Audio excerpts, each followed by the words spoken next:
Past paper अब आप हजरात जो है वो कर लीजिएगा। नोट्स में आए पेज नंबर 20।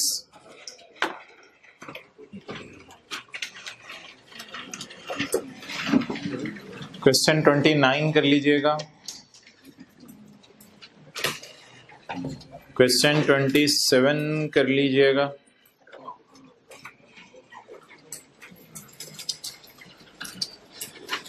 क्वेश्चन 23, क्वेश्चन 22,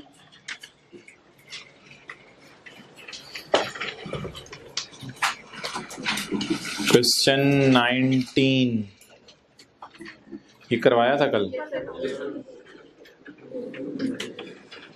14 भी कल हो गया था। 14, 12 भी कर लीजिएगा, 13 भी कर लीजिएगा। ओके जी, अब आए आप पेज नंबर 3 पे थे हम।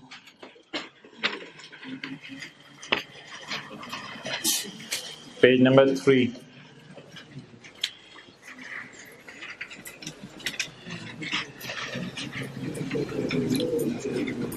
डिविडेंड के ऊपर हमने पढ़ा था 15% रेट है और ये फाइनल टैक्स है, यानी इसमें किसी भी किस्म की छूट डिस्काउंट कुछ अवेलेबल नहीं है। अगला सफ़ा,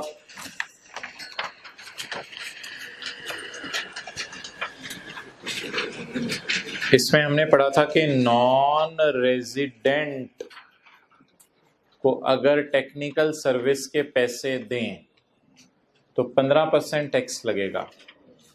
अच्छा, डिविडेंड में ऐसी बात नहीं थी कि रेजिडेंट को डिविडेंड दें या नॉन रेजिडेंट को, वो जिस मर्जी बंदे को डिविडेंड इनकम कमा रहा हो उसके लिए रेट 15% ही है, लेकिन इधर खास था सेक्शन 6 में नॉन रेजिडेंट के लिए। तो नॉन रेजिडेंट अगर पाकिस्तान में आके टेक्निकल सर्विसेज दे और इनकम कमाए तो जो नॉन रेजिडेंट पैसे कमाएगा वो फाइनल टैक्स इनकम होगी डिविडेंड की तरह।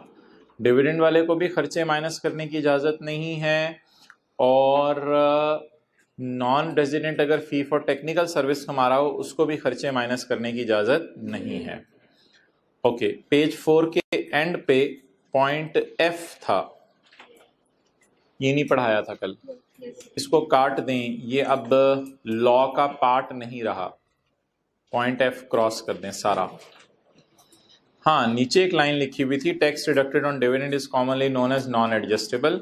क्योंकि टैक्स में से कोई डिस्काउंट वगैरह नहीं मिलता इसलिए उस टैक्स को नॉन एडजस्टेबल भी कहा जाता है।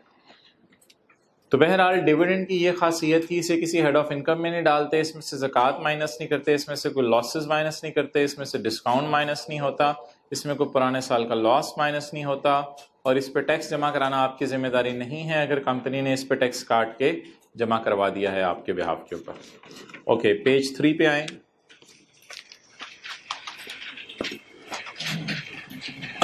पेज 3 के टॉप पे एक डब्बा बना हुआ है, डब्बे में एक डब्बी बनी हुई है, डब्बी में एक छोटी सी डब्बी है लेफ्ट साइड पे, normal tax regime. Normal tax regime को नेट इनकम बेसिस भी कहा जाता है। तो नॉर्मल इनकम्स कौन कौन सी हैं? नेट इनकम इसलिए कि खर्चे माइनस करने की इजाज़त है, salary, capital gain, property, business, other source. If he opts का मतलब देखेंगे फिर कभी। टोटल इनकम आ गई, ज़कात माइनस करेंगे, टैक्सेबल इनकम आ गई। इनको नॉर्मल इनकम्स कहते हैं। इस पे पेज 5-6 वाले रेट लगते हैं। इसको नॉर्मल टैक्स रिजीम कहते हैं। ये आम सादा सी दुनिया है। टैक्स में बड़ी दुनियाएं आबाद हैं, एक दुनिया ज़मीन पे, एक दुनिया चांद पे। तो टैक्स में एक दुनिया ये जो ज़मीन पे आबाद है इसे कहते हैं नॉर्मल टैक्स रिजीम। इस पे टेबल 1 और 2 वाले रेट लगते हैं। दरमियान में छोड़ें सेपरेट ब्लॉक इनकम्स, ये आपको अभी नहीं पढ़ाई। राइट साइड पे आए, फाइनल टैक्स इनकम्स या जिनको प्रेजम्पटिव टैक्स इनकम्स भी कहा जाता है, इसमें खर्चे माइनस करने की इजाज़त नहीं, इसलिए इसको ग्रॉस इनकम कहते हैं। इसमें एक तो डिविडेंड इनकम आती है, दूसरे अगर non resident fee for technical service कमाए तो आती है। ये बिल्कुल अलग दुनिया है। इसका रेट 15% है। इस पे पेज 5-6 वाले रेट नहीं लगने। For dividend and fee for technical services, 15% rate is applicable on gross amount. Gross amount के ऊपर ये रेट लगता है। और अगर नॉन रेजिडेंट अपनी परमानेंट एस्टेब्लिश के थ्रू दे रहा है सर्विस तो फिर 15% रेट नहीं लगाना, फिर आप जो है उसकी इनकम फ्रॉम बिजनेस में इसको डालेंगे। जी, फोटोकॉपियर से आपने नोट्स लिए थे तो इनकम फ्रॉम सैलरी के वो निकाल लें। जी मोहतरम, सवाल पूछें।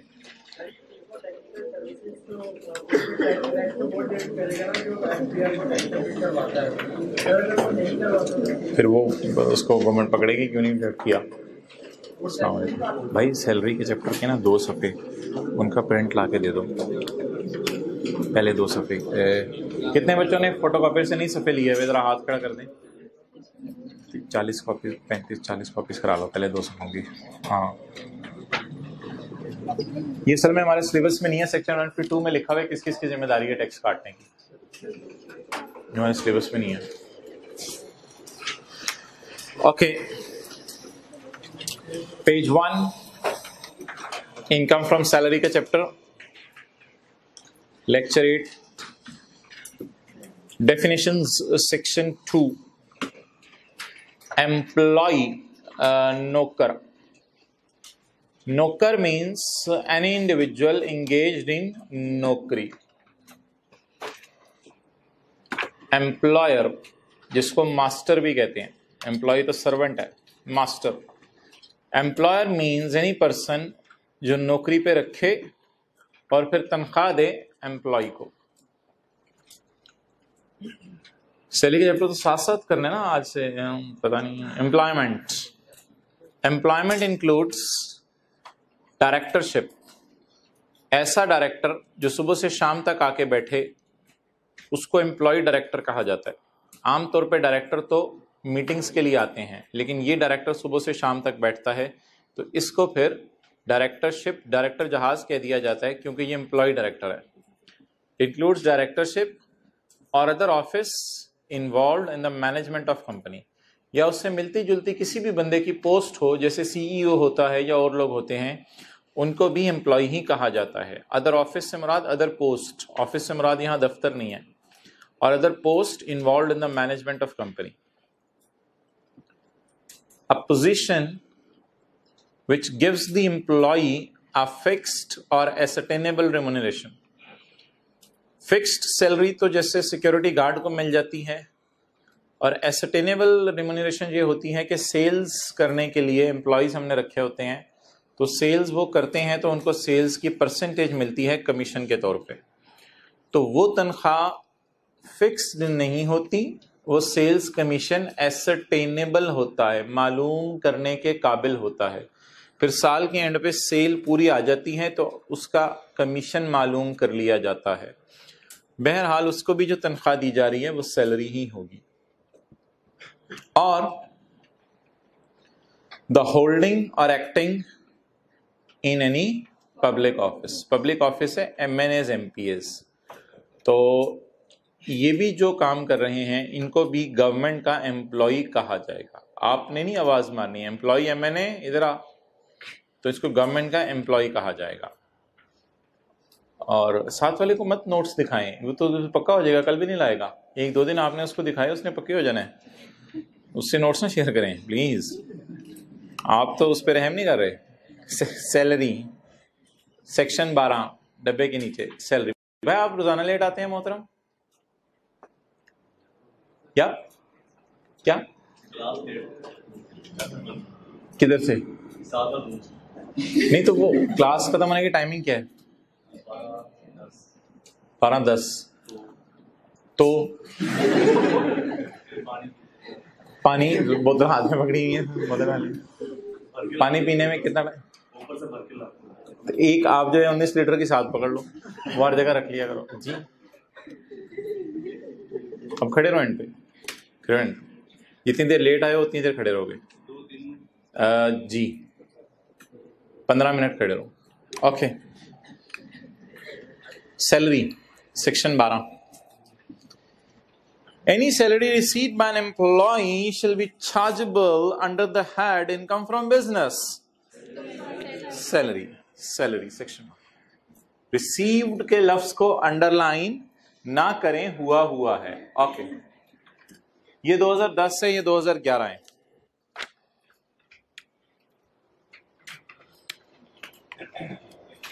एम्प्लॉय ने 12 महीने नौकरी की, लेकिन इसको 10 लाख तनख्वाह मिली। फिर अगले साल इसने 12 महीने नौकरी की, तो एम्प्लॉयर ने कहा पिछले साल मई जून में मैं आपको तनख्वाह नहीं दे सका था, तो अब आप तनख्वाह इस साल ले लो। तो 2 लाख एम्प्लॉयर ने पिछले साल की और 12 लाख इस साल की, इसमें 2 लाख पुरानी। तो एम्प्लॉयर ने 14 लाख रुपए इसको दिए, 14 लाख इससे रिसीव हुए। अब सवाल ये राइज होगा कि कमाए कितने और मिले कितने। तो जवाब ये है कि 2010 में कमाए तो 12, क्योंकि नौकरी 12 महीने की, लेकिन मिले सिर्फ 10। और 11 में भी कमाए तो 12, लेकिन पुराने 2 डाल के मिले कितने।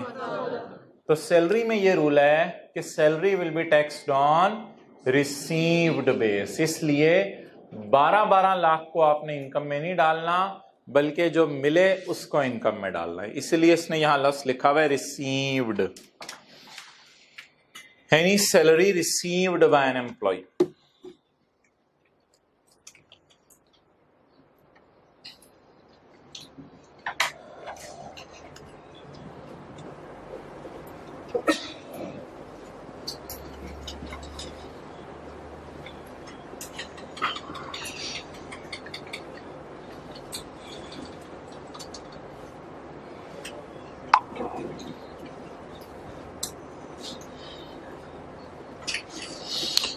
ओके, 12 मिनट रह गए हैं, फिर बैठते ना।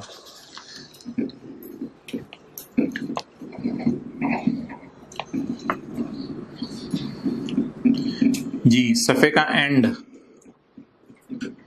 अच्छा, पॉइंट 1 में दोबारा पढ़ लें। Any salary received by an employee other than salary exempt. अगर हुकूमत खुद ही कोई सैलरी माफ कर दे, आने वाले दिनों में हम पढ़ेंगे पेंशन माफ होती है, तो फिर वो एग्जेम्प्ट है, वो और बात है, लेकिन आमतौर पे सैलरी टैक्सेबल होगी। ओके जी, हाथ खड़ा रखें जो नोट्स नहीं लाए, इनकी क्लास लो और साथ साथ नोट्स बांटो।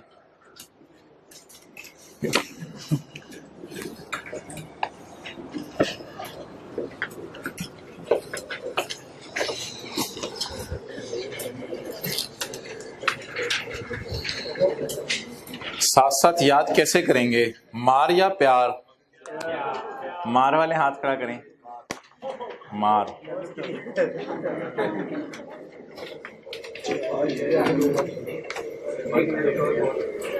जी भाई, ये 3rd रो में भी दे दें। ठीक है, आ जाएंगे, आप जाएं। कितने लोग समझे थे पूरे नोट्स आ रहे हैं? बाकी परेशान हो रहे थे कि यार हमने क्या कसूर किया लेके।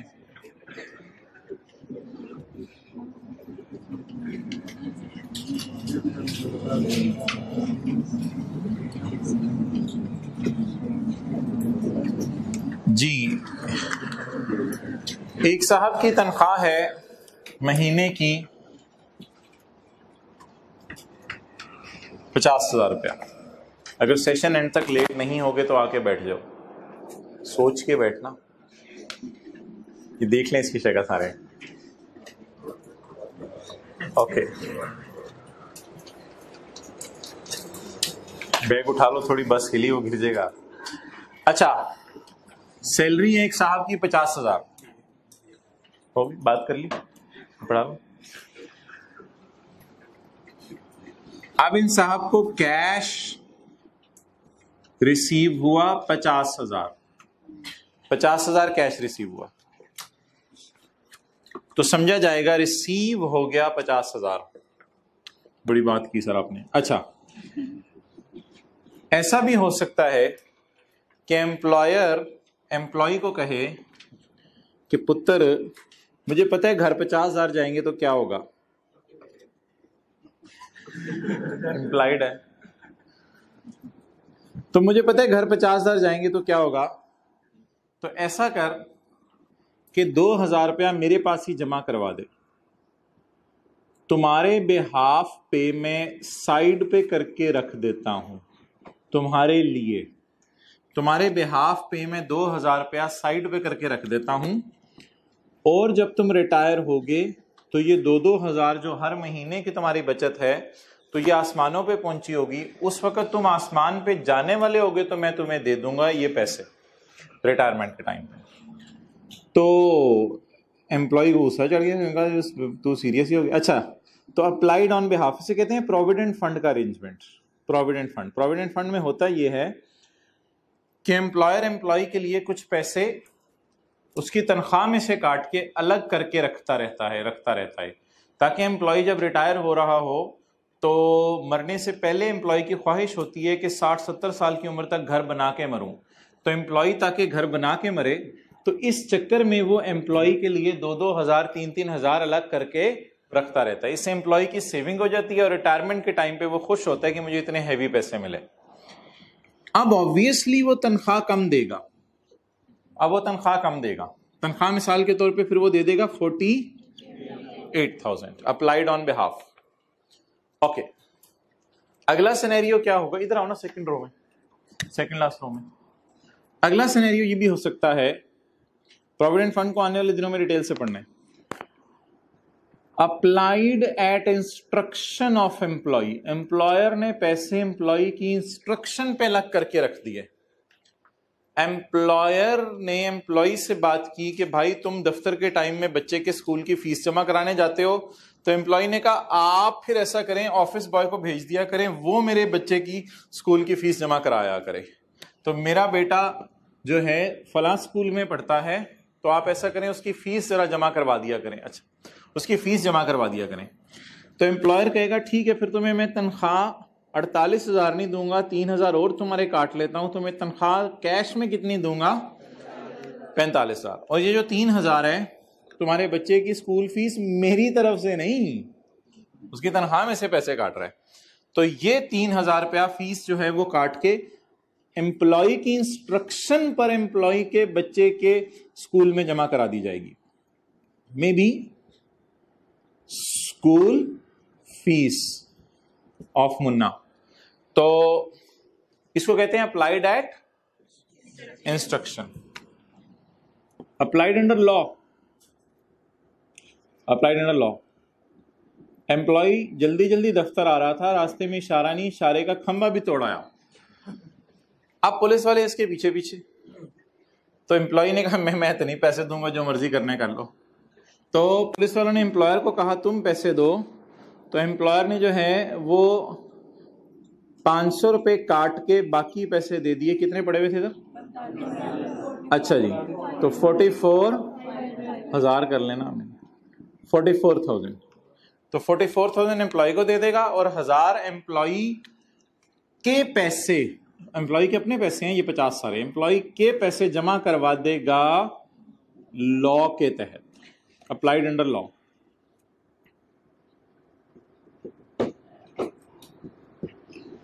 तोड़ा, ओके, बोरी वाला तोड़ा। अच्छा जी, और applied on behalf, applied on behalf.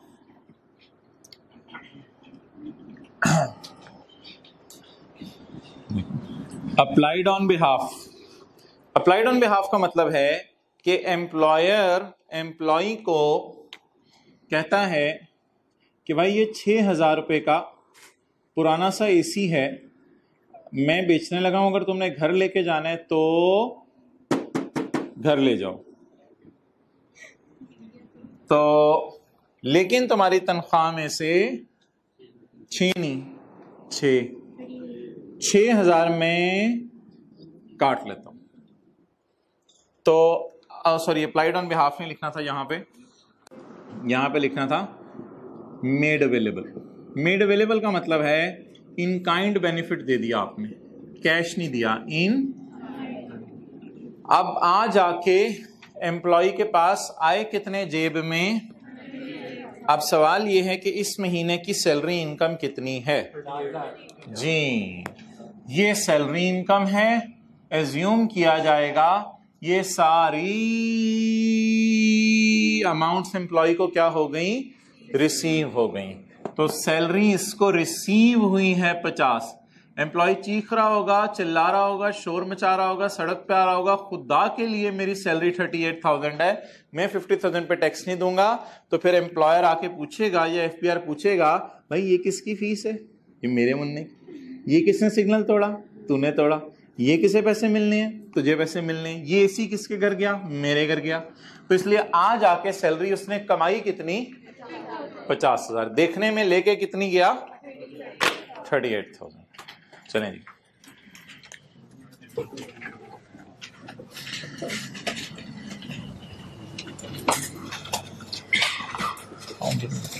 जी,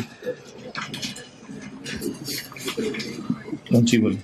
जो फर्स्ट में एग्जांपल दिया था प्रोविडेंट फंड में, उसमें इंश्योरेंस नहीं होगी, इंश्योरेंस में ये होता है कि आपको उससे ज़्यादा पैसे मिलते हैं, इसमें उतने ही पैसे मिलते हैं जितने आप जमा करा रहे हैं। क्या चीज़? वो मैं फिर बता रहा हूँ ना, वो डिटेल बाद में डिस्कस करूँगा, वो बताना है मैंने।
Okay,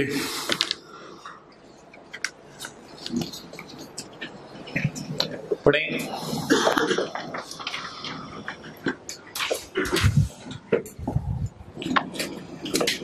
When a salary is rated to be received, ये कब समझ लिया जाएगा कि सैलरी मिल गई है? A person, page 1 का end, a person shall be assumed as having received an amount. A person, इस वक्त पढ़ो, a person shall be assumed as having received a benefit. A person shall be assumed as having received a perquisite. Perquisite भी benefit ही होता है. If it is actually received, how much is actually received?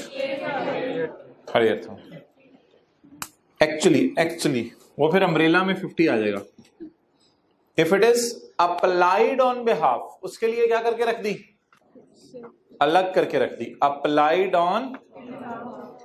If it is applied at instruction of person, person से मुराद यहाँ employee है. Behalf of person से मुराद भी यहाँ employee है. Person से मुराद यहाँ एम्प्लॉई है. If it is applied on behalf of employee, अगर एम्प्लॉई के लिए अलग करके रख दी. If it is applied at instruction of employee, employee के लिए अलग करके, एम्प्लॉई के कहने पे अलग करके रख दी, जैसे उसके बेटे की स्कूल फीस दे दी. If it is applied under any law, या एम्प्लॉई के लिए किसी कानून को फुलफिल करने के लिए जमा करवा दी. और मेड अवेलेबल टू पर्सन, या उसको मेड अवेलेबल. मेड अवेलेबल होता है बेनिफिट इन काइंड. इसमें से चेक भी आ जाता है, उसको चेक बना के दे दिया.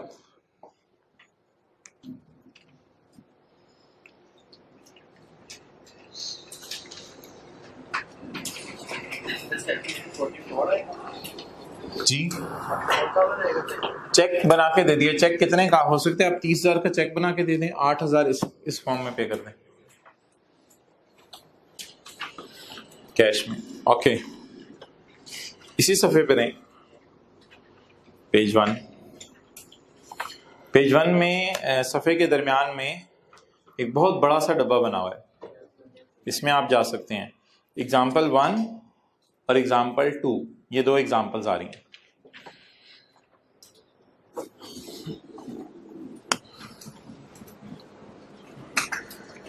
एम्प्लॉयर एम्प्लॉय रिलेशन में मास्टर सर्वेंट रिलेशन पाया जाना जरूरी है। और मास्टर सर्वेंट रिलेशन ये होता है कि सर्वेंट मास्टर की फिर सारी बातें मानता है।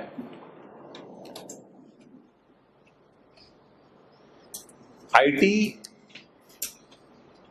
के डिपार्टमेंट में स्टाफ हमने रखा हुआ है जो 10 महीने, साल, 2 साल से नौकरी कर रहा है और उसको 8 घंटे की ड्यूटी देनी पड़ती है, और अगर कोई उसे इक्विपमेंट वगैरह चाहिए हो तो वो उसे राइज मुहैया करता है, ना कि वो घर से लेके आता है। इसको कहा जाता है मास्टर सर्वेंट रिलेशन। लेकिन अगर कोई हार्डवेयर का मसला आ जाए तो वो अपने हाथ खड़े कर देता है। आप फिर जेब से जो है परस नहीं निकालते उसकी, उसे कहते हैं अच्छा ठीक है, वो हाथ खड़े कर दे, भाई मैं ये काम नहीं कर सकता, हार्डवेयर का मसला आ गया। फिर आप ऑफिस सेंटर जाते हैं, किसी बंदे की मिन्नतें करते हैं, वो आपको जो है वो तरसा के 12 तारीख देते हैं, 14 को आता है सही करने के लिए, और फिर अपने औजार भी खुद लेके आता है। फिर आप उससे 2 घंटे काम करने के 2,000 रुपये देते हैं। तो वो जो 2,000 रुपये दिए वो इनकम फ्रॉम सैलरी नहीं है, बिकॉज वो बंदा आपका सर्वेंट नहीं है, वो अपनी मर्जी के टाइम पे आया है, अपने औजार खुद लेके आया है। वो डिपेंडेंट है या इंडिपेंडेंट है, इसलिए उसकी इनकम फ्रॉम सैलरी नहीं है। और जो एम्प्लॉय इधर काम कर रहे हैं उसकी इनकम फ्रॉम सैलरी है। इसी तरह कॉलेज के अंदर एक टीचर है जिसके 6 घंटे ड्यूटी है, 8 से लेके 2 बजे तक पढ़ाना, उसको महीने के एंड पे लगी बंदी तनख्वाह मिलती है। लेकिन अगर वो तो एम्प्लॉय होगा, लेकिन अगर टीचर एक ऐसा है वो कहता है कि जी मैं तो ऑफिस में जॉब करता हूँ, या सुबह आ सकता हूँ या शाम को आ सकता हूँ, वो अपनी मर्जी का टाइम बताता है, तो ऐसी सूरत में वो टीचर हमारा सर्वेंट नहीं है, वो कॉलेज का सर्वेंट नहीं है। तो वो जितनी देर के लिए भी आएगा उसको उतनी देर काम करने की तनख्वाह दे दी जाएगी, उसे महीने की लगी बंदी तनख्वाह नहीं दी जाएगी। जिनको महीने की तनख्वाह दी जाती है उनको छुट्टियों में भी तनख्वाह दी जाती है। जिस एम्प्लॉय को, आईटी वाले को महीने की तनख्वाह दी जाती है, छुट्टियां हो तो भी देरी होते हैं। लेकिन हफीज सेंटर वाला ये नहीं आके कहेगा कि मैंने आपका हार्डवेयर सही करके दिया था, आज मुझे दोबारा दे दो पैसे, सही तो नहीं किया, एम्प्लॉयज को भी दे दे, मुझे भी दे दो, तो वो हमारा एम्प्लॉय नहीं है। तो जहां डिपेंडेंसी पाई जा रही हो, यानी मास्टर सर्वेंट रिलेशन पाया जा रहा हो, वहां सैलरी का चैप्टर लगेगा। जहां मास्टर सर्वेंट रिलेशन ना पाया जा रहा हो वहां सैलरी का चैप्टर नहीं लगेगा। हाँ, सभी के दरमियान में NOT, it's important that master servants, आका गुलाम relationship exists between the person who is using service, use कौन कर रहा होता है service, employer, and the person who is rendering service, render कौन कर रहा होता है, दे कौन रहा होता है, employee. If it does not exist, अगर मास्टर सर्वेंट रिलेशन नहीं है, अभी सेंटर वाले बंदे को ये क्या काम कर रहा है, इसमें जा रहा हूं, if it does not exist, अगर ये एग्जिस्ट नहीं करता, it will not be treated as an employment, तो ये नौकरी नहीं है, rather it will be considered as an independent service rendered to the person जिसने उसको थोड़ी देर के लिए हायर किया हुआ। ये नीचे एग्जांपल्स हैं, इनको खुद ही पढ़ लीजिएगा। Okay, come on next page.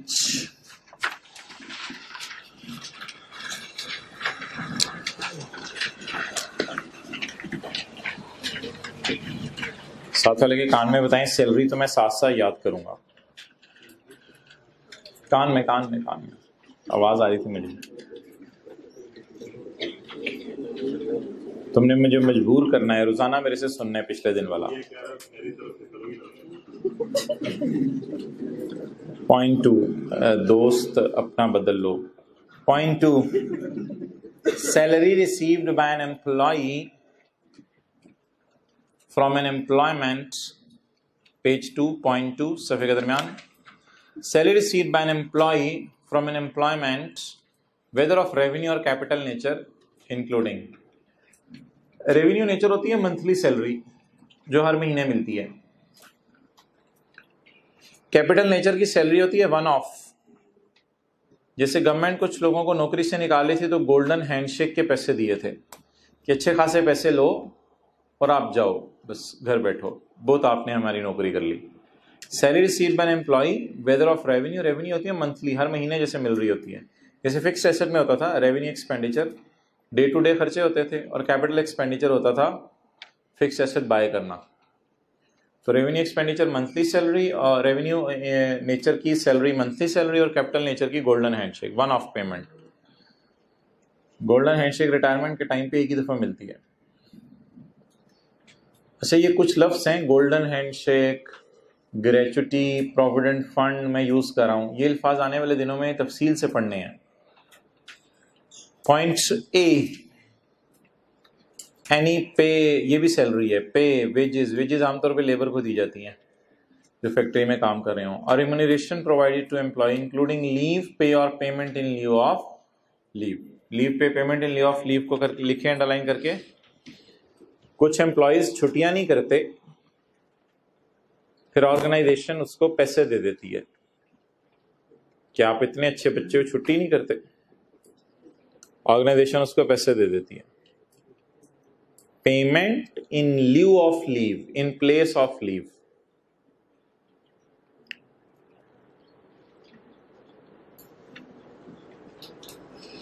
Ji, overtime या ओवर टाइम? Overtime. बारिश, अच्छा, बोनस,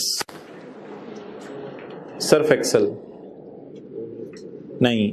बोनस एम्प्लॉयर एम्प्लॉय को ईद के मौके पे एक सैलरी मुफ्त में दे देता है, भाई ये रखो सैलरी मेरी तरफ से, सर आपने इस महीने की दे दी थी, ईद है, जाओ रखो मजे करो। बोनस।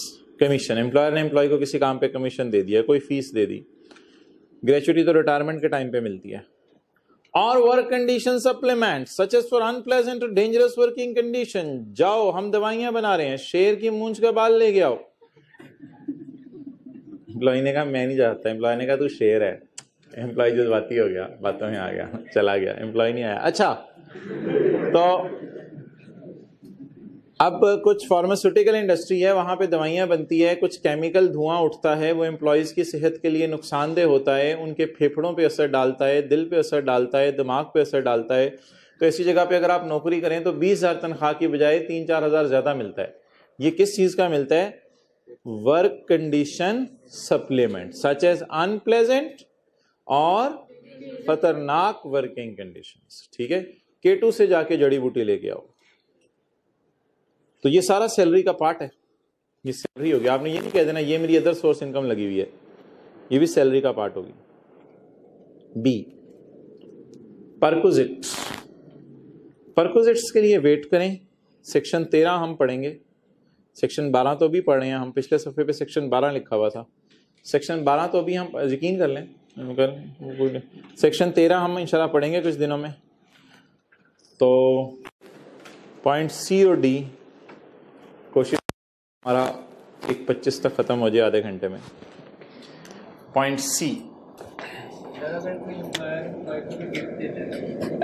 एम्प्लॉयर एम्प्लॉय को गिफ्ट देगा, तो हम पढ़ेंगे सेक्शन 13 का 11 कुछ दिनों में। Okay, question. एक साहब है, वो कहते हैं जी मेरी बेसिक सैलरी है 50,000, प्राइम मिनिस्टर 50,000 प्राइम मिनिस्टर होने चाहिए बेसिक सैलरी में per month. Okay, employer employee को हाउस रेंट अलाउंस दे रहा है, house rent allowance 30,000 per month,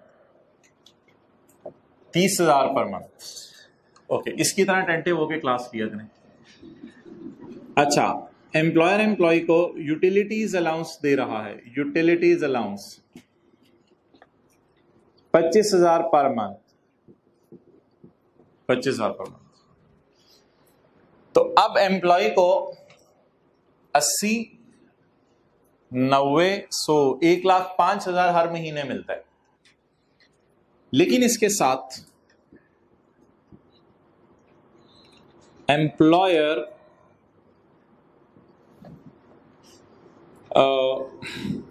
provided a special allowance। Employer ने उसको एक स्पेशल अलाउंस दिया। Employer provided a special allowance of ₹80,000 for official visit. दफ्तर का काम करने भेजा, for official visit of China में भेजा। चाइना के अंदर उसको दफ्तर का काम करने के लिए भेजा, उसके लिए उसको 80,000 दिया। अब सवाल ये होगा कि इनकम फ्रॉम सैलरी में क्या ऐड होगा और क्या ऐड नहीं होगा। तो is it a part of income from salary? Is it a part of income from salary? Is it a part of income from salary? Is it a part of income from salary? WH Y?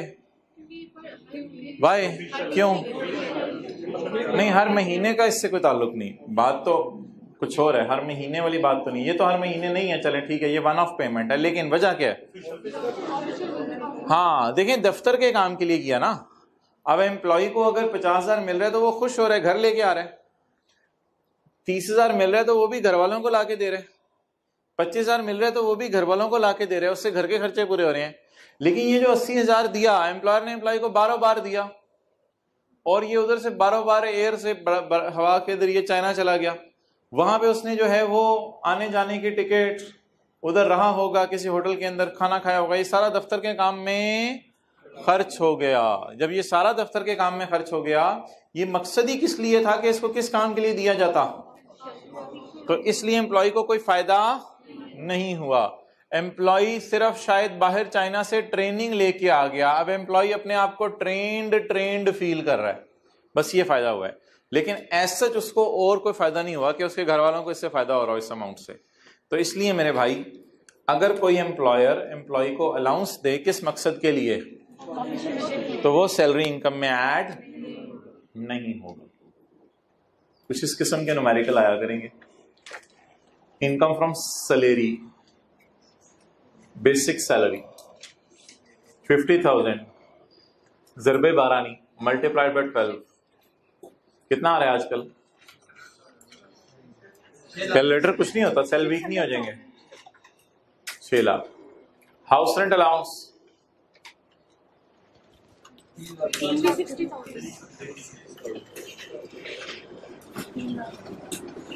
Ji, utilities allowance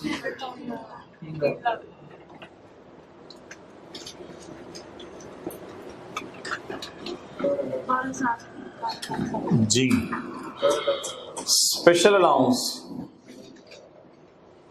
बोले जी, special allowance क्या salary में add नहीं होगा। वजह क्या है? For, लेकिन numerical में शो तो करेंगे हम ताकि उसे पता हो हमने इग्नोर किया।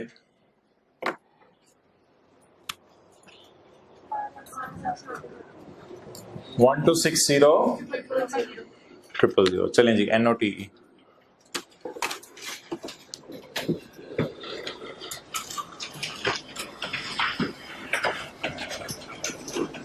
सॉल्यूशन लिखें, फिर उसे क्वेश्चन बनाएं। बड़े हो गए ना आप।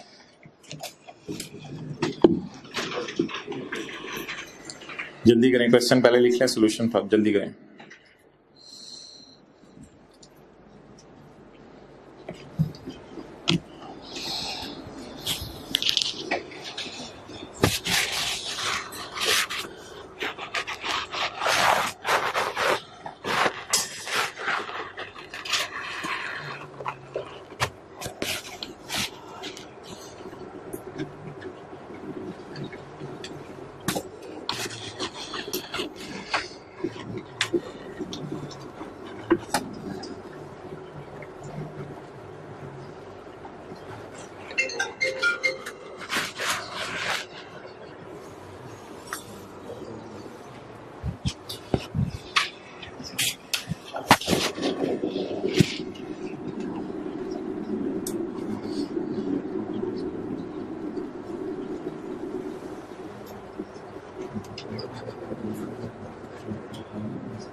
अगर कोई कंपनी को लॉस हो जाता है और वो एम्प्लॉय की वजह से होता है तो वो भी हम सैलरी से डिडक्ट ही करते हैं, तो जैसे करते हैं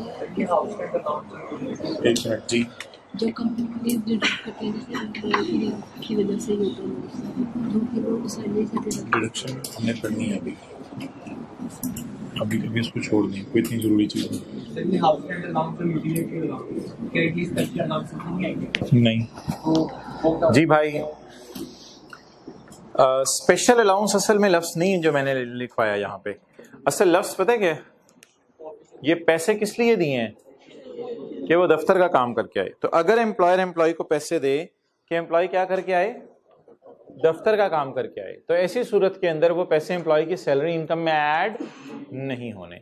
इसके अलावा एम्प्लॉयर एम्प्लॉय को जितने भी पैसे दे दे वो सैलरी इनकम में ऐड होने हैं। अब ये हाउस रेंट अलाउंस से तो अपनी जात के लिए घर किराए पे लेगा, दफ्तर का काम तो नहीं कर रहा। और यूटिलिटीज अलाउंस से घर के बिजली के बिल देगा, दफ्तर के बिजली के बिल तो नहीं दे रहा। नॉर्मल और स्पेशल अलाउंस के लफ्ज को छोड़ो, जिस अलाउंस के साथ लिखा हो दफ्तर के काम के लिए है वो वैसे ही उसका नाम रख दिया मैंने स्पेशल, स्पेशली दफ्तर के काम के लिए दिया था। तो जिस अलाउंस के साथ लिखा हो दफ्तर के काम के लिए है उसको बस आपने सैलरी में ऐड नहीं करना। ओके, पढ़ें जी point C. Any allowance provided by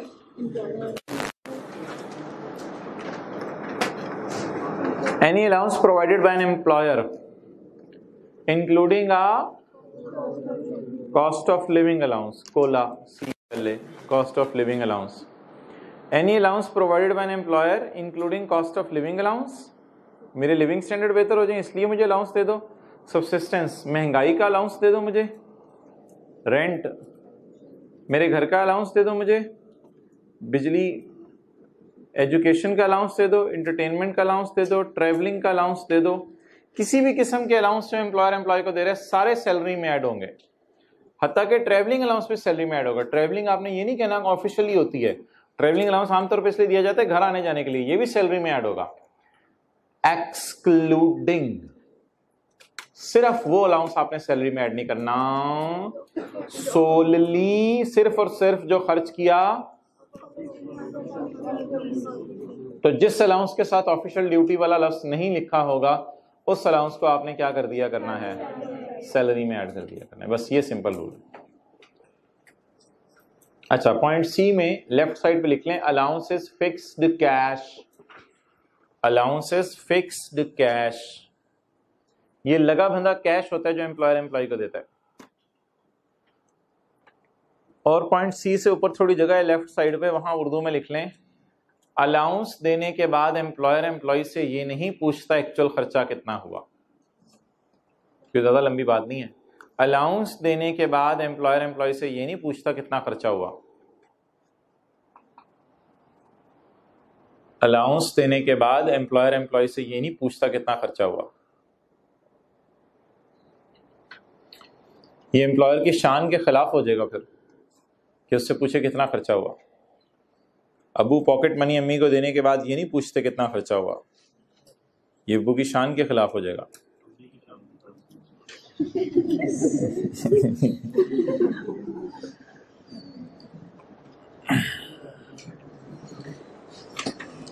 okay, अच्छा अगर इस सवाल में लिखा होता कि employer provided a special allowance of ₹80,000 for official visit of China, employee spent ₹65,000 during visit. Employee ने 65,000 खर्च किया विजिट के दौरान, तो हमारा जवाब कैसे बदलता? नहीं बदलता, क्योंकि एम्प्लॉय की किस्मत उसने 15,000 रुपए बचा लिए। एम्प्लॉय एयर टिकट के जरिए गया लेकिन वहां मी हाउ उसकी खाला रहती थी, तो वो खाला के घर जाके रुका तो उसने होटल की कॉस्ट बचा ली। अब ये उसकी किस्मत है कि उसने होटल की कॉस्ट बचा ली।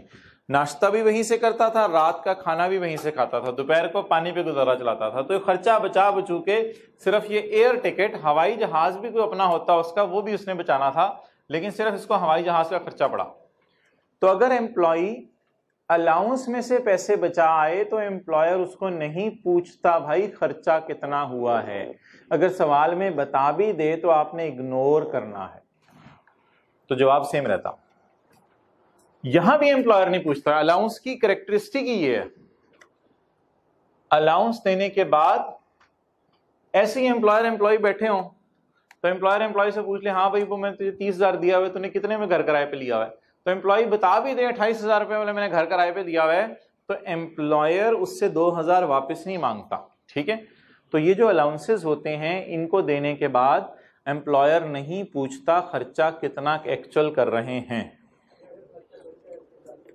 वो अगर एम्प्लॉय उससे आके ले ले तो फिर वो आप देख लो सैलरी में ऐड करना है, लेकिन कभी आया नहीं ऐसे, आ जाए तो ऐसे कर लेना। जी जी, बाकी 15,000 कहीं नहीं जाएगा, वो एम्प्लॉय की सेविंग हो गई, एम्प्लॉय की जेब में चला गया, और एफबीआर का दिल कर रहा है कि इसको सैलरी इनकम में इसके डाल दिया जाए, लेकिन लॉ में ऐसा कुछ लिखा नहीं हुआ, क्योंकि अलाउंस देने के बाद एम्प्लॉय से पूछा नहीं जाता आपका एक्चुअल कितना खर्चा कितना हुआ। तो हकीकत में देखो एम्प्लॉय को 15,000 जाती फायदा हो गया है, एम्प्लॉय को जाती फायदा हो गया, वो सैलरी में ऐड करना बनता है, बट नहीं, बस इसको माफ, इसको कुछ भी नहीं करेंगे, इसको ऐड नहीं करेंगे। तो सवाल को एक्सटेंड कर लें, इसका जवाब विल रिमेन सेम। सवाल में ये बस ये लाइन ऐड कर दें, एम्प्लॉय स्पेंट ₹65,000 ड्यूरिंग विजिट। इसका जवाब आपने लिख लिया उर्दू में कि एम्प्लॉयर एम्प्लॉय से बाद में पूछता नहीं तुम्हारा खर्चा कितना हुआ। हाँ, तो एम्प्लॉयर ही ध्यान से देता है, एम्प्लॉयर तो बड़े कभी नौकरी करके देख, वो देती हैं तो नहीं, बड़ी तेज होते हैं। ओके,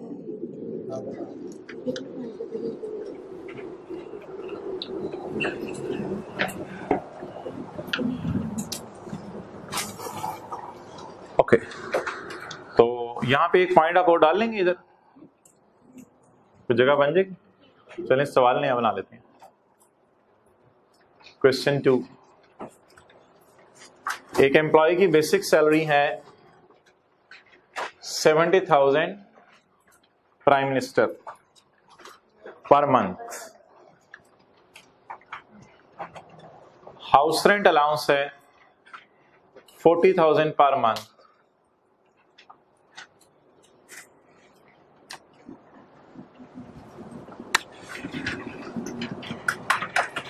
इसके साथ मैंने पर मंथ नहीं लिखा था 80 के साथ। अच्छा, employer रीइंबर्स्ड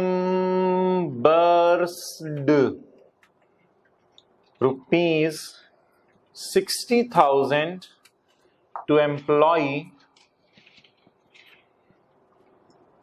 for internet connection at home sweet home. 20% of net jala, 20% of internet is used in performing official duty। 20% internet use होता है दफ्तर के कामों के लिए, यानी 10 घंटे में से अगर 10 घंटे इंटरनेट चला तो 2 घंटे एम्प्लॉई ऑनलाइन काम कर रहा होता है दफ्तर के लिए, बाकी 8 घंटे एम्प्लॉई का मुन्ना इंटरनेट पे बैठ के गेमें खेल रहा होता है, अब्बू के सामने बैठ के गेमें खेल रहा होता है। तो इंटरनेट 20% इस्तेमाल हो रहा है किस काम के लिए? दफ्तर के काम के लिए। बहरहाल एम्प्लॉयर ने इस चक्कर में नहीं पड़ा, एम्प्लॉयर ने पूरा 60,000 उसको दे दिया। एम्प्लॉयर सखी था, ये पकड़ 60,000 तो कोई नहीं, कोई मसला नहीं, घर के लिए भी इस्तेमाल होता है इंटरनेट, खैर रखो 60,000, बड़े अच्छे बच्चे होते। तो एम्प्लॉयर ने उसको 60,000 रुपये दे दिया। अब आप सॉल्व कर दें solution.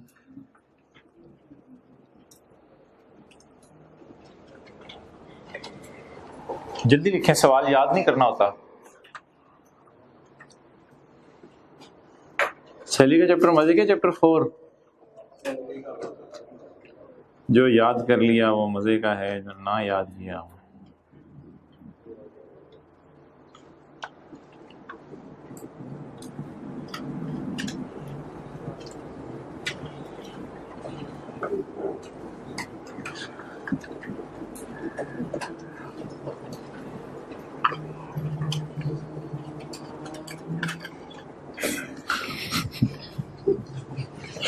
let him go, man. You please focus on CA.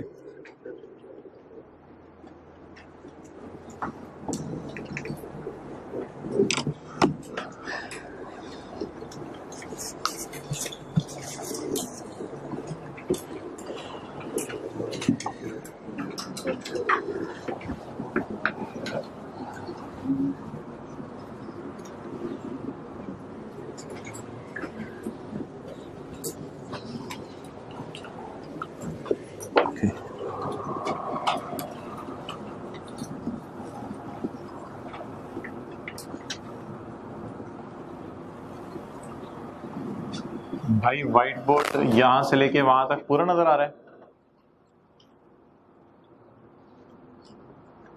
यहां से ऑनवर्ड नजर आना चाहिए मेरी खैर है। और वहां तक 70,000 ज़रब 12 आजकल कितना आ रहा है? 84 नहीं 840,000 जी।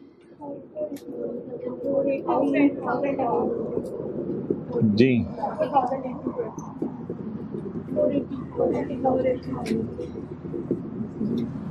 ये कौन सा सेक्शन अभी हमने पढ़ा अलाउंसेस वाला? सेक्शन 12 के 2 का सी, जो भी हमने पढ़ा था सेक्शन 12 के 2 का सी। पिछले सफे पे 12 है ना लिखा हुआ। ये 12 के 2 का सी का मतलब देख लें इधर, ये देखें। एक होता है सेक्शन, एक होता है सब सेक्शन, एक होती है क्लॉज, एक होती है सब क्लॉज। तो मेन पैराज स्टैंडर्ड में सेक्शन, ऑर्डिनेंस में सेक्शन के नाम से डिवाइडेड है। फिर उस पैरे में कोई बात करनी हो तो सब सेक्शन, फिर उसमें कोई बात करनी हो तो क्लॉज डाल दी जाती है, फिर उसमें कोई बात करनी हो तो सब क्लॉज। तो यानी अगर कभी पैरे के पैरे में उसके पैरे के पैरे बनाने पड़े तो सब क्लॉज बनती है। लेकिन हमारे लिए तो ये 12 सेक्शन है और इस पहले सफे पे लिखा हुआ है 12 और दूसरे सफे पे लिखा हुआ है 2। तो सेक्शन, ये सब सेक्शन, ये क्लॉज। ओके, तो 12 के 2 की सी की रोशनी में हमने अलाउंस को सैलरी में क्या कर दिया? ऐड कर दिया। ये तो अलाउंस पहले मैंने पढ़ा है, ये नया कॉन्सेप्ट पढ़ाया। इसका नाम है रीइंबर्समेंट। रीइंबर्समेंट फिक्स कैश नहीं होता। अगले साल अगर घर के इंटरनेट का बिल 65,000 आएगा तो एम्प्लॉयर 65,000 दे देगा। रीइंबर्समेंट होता है एक्चुअल जो खर्चा आप करते हैं, उसमें लगा बंदे पैसे नहीं दिए जाते। Reimbursement is not an allowance, it is entirely different guys. अच्छा, आप बता दें रीइंबर्समेंट सैलरी इनकम में कितनी ऐड होगी? रीइंबर्समेंट अभी हम पढ़ेंगे सेक्शन 12 के 2 का डी जी। कितने? 60,000। दफ्तर के काम के लिए कितना इस्तेमाल हुआ? 20%। तो वो तो एम्प्लॉय को फायदा ही नहीं आया। हमने तो देखने एम्प्लॉय को कितना फायदा मिला। तो एम्प्लॉय को अपने या घर वालों के फायदे के लिए कितना इंटरनेट बचा? 80%। तो कौन सा ऐड नहीं करना था? दफ्तर वाला। दफ्तर वाला पहले भी दफ्तर वाला ऐड नहीं किया, इधर भी कौन सा ऐड नहीं करना था? दफ्तर वाला। तो कौन सा ऐड कर दिया? बाकी घर वाला। कितने लोगों ने 80% लगाया था? कितने लोगों ने 20% लगा दिया था? लगाया था, हाथ नहीं खड़ा कर रहे, वो हाथ खड़ा करें। लगाया था, हाथ नहीं खड़ा करें, कहने पे भी हाथ खड़ा नहीं किया, वो हाथ खड़ा करें। पढ़ा हुआ सारा आप लोगों ने, क्या पढ़ाने की जरूरत? 1300 तो ऑफिशियल ड्यूटी वाला ऐड नहीं करना, ये असूल है। ऑफिशियल ड्यूटी वाला कितना है? 20%। उसे ऐड दूसरे को करना है।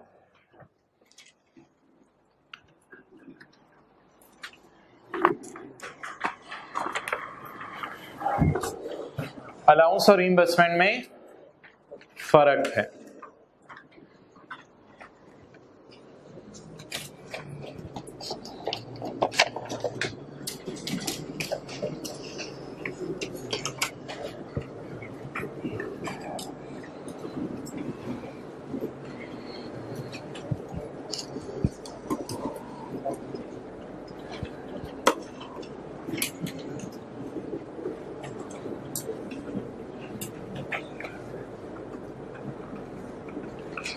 Point D, an expense of an employee, ये खर्चा तो एम्प्लॉय का है, but that is paid or reimbursed by, paid का मतलब ये हो सकता है कि एम्प्लॉयर डायरेक्ट इंटरनेट का बिल जमा करवा दे, और रीइंबर्स का मतलब ये होगा कि एम्प्लॉय पहले बिल ला के देगा, फिर एम्प्लॉय खुद पे करेगा पहले, फिर एम्प्लॉयर उसको जो है वो पैसे वापस करेगा। बहरहाल दोनों में एक ही बात है, लेकिन सी और डी में ज़मीन आसमान का फ़र्क है। सी में एम्प्लॉयर एम्प्लॉय से एक्चुअल खर्चा नहीं पूछता, और डी में एम्प्लॉयर एम्प्लॉय को पे ही एक्चुअल खर्चा करता है, एक्चुअल खर्चे से ऊपर 1 रुपया पे नहीं करता। तो बिल वगैरह संभालने पड़ते हैं पॉइंट डी में एम्प्लॉय को, लेकिन सी में एम्प्लॉय को एयर टिकट वगैरह और बिल नहीं संभालने पड़ते, क्योंकि एम्प्लॉय को पता होता है मुझे क्या दिया है, अलाउंस। डी में तो एविडेंस होना ज़रूरी है, खर्चा कितना हुआ, कैसे हुआ, एन एक्सपेंस, लेकिन दोनों का रूल सेम है, दोनों में ऑफिशियल ड्यूटी वाला सैलरी में ऐड नहीं होना। सी में 2 अमाउंट्स आपको दे सकते हैं, डी में 2 अमाउंट्स नहीं देगा। नहीं समझ आई? दोबारा सोचो, सी में 2 अमाउंट्स दे सकते हैं, डी में 2 अमाउंट्स नहीं देगा। सी में ये बता सकता है कि दिया था 80,000, खर्च हुआ 65,000, लेकिन डी में अमाउंट ही 65,000 देगा कि इतना खर्चा करके आ गया। तो क्योंकि डी में होता ही रीइंबर्स किस बुनियाद पे है, एक्चुअल की बुनियाद पे, लेकिन सी में जब दे दिया जाता है उसके बाद एक्चुअल खर्चा पूछा नहीं जाता, और डी में दिया ही एक्चुअल जाता है। तो हो सकता है सही एम्प्लॉयर सी लगाता हो, अलाउंस दे दिया, चल भाई जा बड़े, पूछना नहीं है, और कंजूस एम्प्लॉयर डी लगाता हो कि वो पहले कहता हो बता खर्चा कितना हुआ, अब तुझे वो दे देता हूं।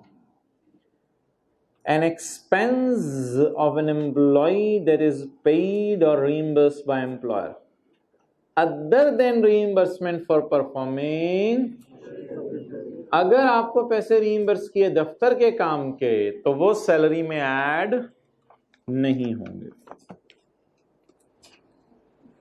अब मिसाल के तौर पे ऑफिस बॉय है, उसको महीने में 20,000 तनख्वाह दे देते हैं, और इस ऑफिस बॉय को कहते हैं भाई आप ऐसा करो, आप जो है वो आई कैप चले जाओ और वहाँ पे आपने पम्फलेट बांटने हैं। तो एम्प्लॉय कहेगा आना जाना खर्चा होता है उस पर। तो एम्प्लॉयर ने कहा कि ठीक है, आप उबर करीम शहद करा लेना और करा के चले जाओ, और उसकी तो अब करीम की ईमेल भी आ जाती है, वहाँ से मुझे खर्चा पता चल जाएगा तुम्हारा कितना हुआ है, वो खर्चा मैं तुम्हें दे दूंगा। तो अब जो खर्चा दिया एम्प्लॉय को, क्या वो एम्प्लॉय की सैलरी इनकम में ऐड होगा? क्यों? क्योंकि वो खर्चा किस मकसद के लिए दिया? ऑफिशियल ड्यूटी के लिए दिया। और थोड़ी देर बाद एम्प्लॉय गया एम्प्लॉयर के पास, सर वो क्या कहते हैं, मैं ना, मेरा कज़न है वो आया है मीनार पाकिस्तान, मैं आपसे पूछे बगैर ही क्रीम करा ली थी, तो ये बिल उसका। तो हाँ नहीं चलो यार रखो, ये पैसे भी रख लो, कोई नहीं यार, खैर तो उसको दे दिए। अब ये कज़न को लाना दफ्तर का काम है, लाना बिठाना खिलाना पिलाना दफ्तर का काम है, तो ये फिर दफ्तर का काम नहीं है। तो अलाउंसेज और रीइंबर्समेंट अगर किस मद में दी जाएं तो फिर ये सैलरी में ऐड, वरना अलाउंसेज और रीइंबर्समेंट सारे सैलरी में ऐड होंगे। ओके ठीक है जी, काश साथ वाला ये चैप्टर साथ साथ पढ़ ले।